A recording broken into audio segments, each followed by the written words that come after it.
Okay, Evelyn, we're going to look at your putting stroke, and this is from round one before I did any adjustments. On the right, we're going to compare you to Tiger Woods. First, let's look at your setup. Your postures look about the same. Your width of stance is about the same. You've got the letter Y here. The arms and the shaft form that letter Y. And so that's good. The only thing that I like the fact that you are left hand low. What that means is that your left hand is sitting lower on the handle of the club than your right hand. That's a fairly fundamentally sound method of holding the club. A lot of the pros on tour do that. One of the things that you do with the left hand low grip that I don't normally see, and at this point I don't have an issue with it, but the next time I have an opportunity to look at your putting, I might have you experiment a little bit. As a general rule, we would not have this forefinger right here extended down the shaft, that we would curl it under the handle and wrap that around the club. I am not that concerned about it. It may be something we practice both ways and you tell me how they feel. If this current method feels best to you after experimenting with both methods, then I'm very happy with that. But I would like for you to experiment a little bit putting without that and let that finger curl under. Now let's look at the putting stroke. We'll start with Tiger. He goes back. Then as he makes contact, his eyes are down. As the ball continues forward, his eyes are still down, still down, still down. The ball has left the camera view, and the putter is right there. He's putted the ball. He's now holding his finish, and now he will start to turn. Okay, now let's look at your stroke. As you come back,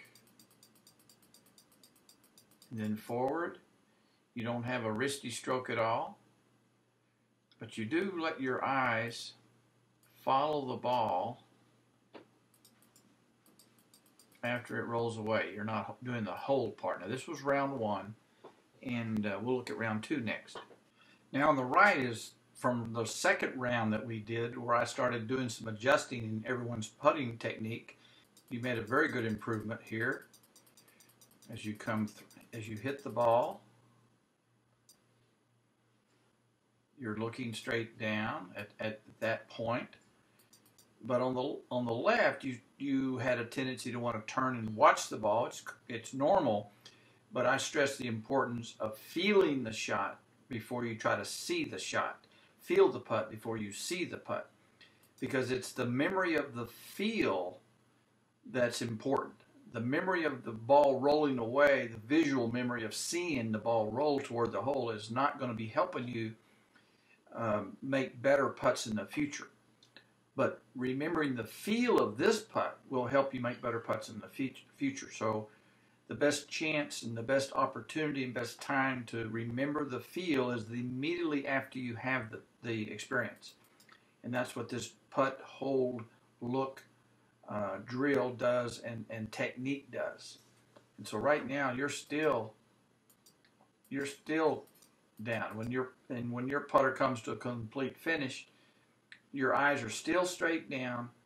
Now the only thing I would want to have you also do and work on is, while you are holding your eyes down and feeling the putt, that you also keep the putter position forward.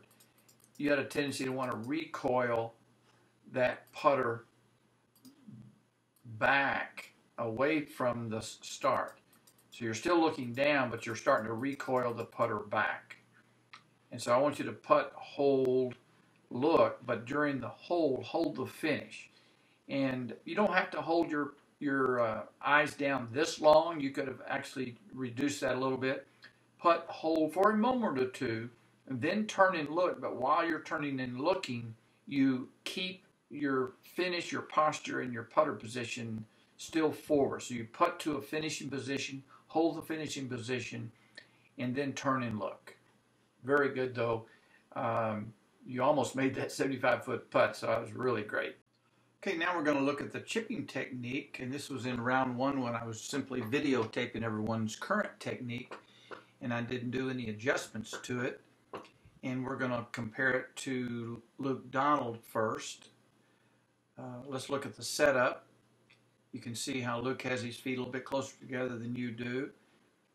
He also plays the ball a little bit more in the middle of his stance, and you're playing the ball further back in your stance. He has his left arm a little bit more extended, so it's a little bit straighter here. You have a little bit of an angle, and but that's just one of the differences. Also, Luke has a tendency to have more weight on his left side. You can kind of see how these legs are kind of angled toward the target, and you're a little bit too vertical, standing up too straight, and I'm going to want you to set up more on that left side. Feel like you have maybe 60% of your weight on your left leg and only 40% on your right leg. Let's look at the stroke itself as you come back. Okay, pretty still and stable. You're not rocking to the right. I like that.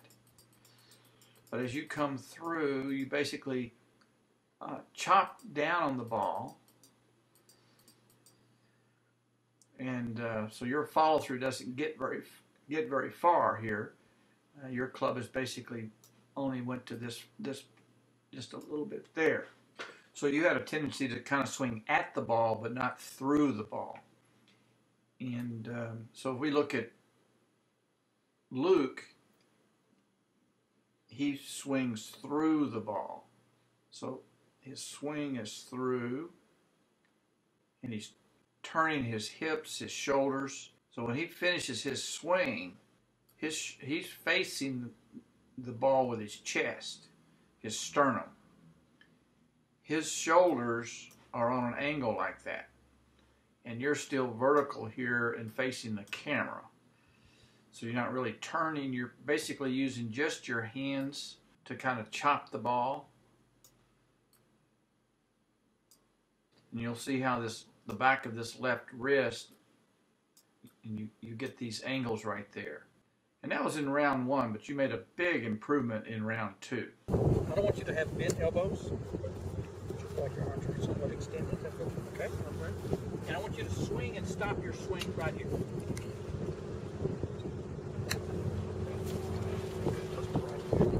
And I want you to feel like you're going to hit the ball with your hip or right knee. And so you're going to stop your swing right here, but your arm is still in front of your belly there as you put the ball on the back. Good. Do you want me to come up on this? No, we're fine. I like what I saw right there. Good. I don't care about how well you hit this ball. Have a picture in your mind of posing in this pose. Okay. The ball is going to be hit well or not hit well, but you're going to pose well. Pose well. Pose well. Perfect. Swing to that finish right there. Good. Now let's look at the improvements you made in your technique in round two. First of all, let's look at how you set up. You had the ball a little bit further back in your stance. We moved it up a little bit.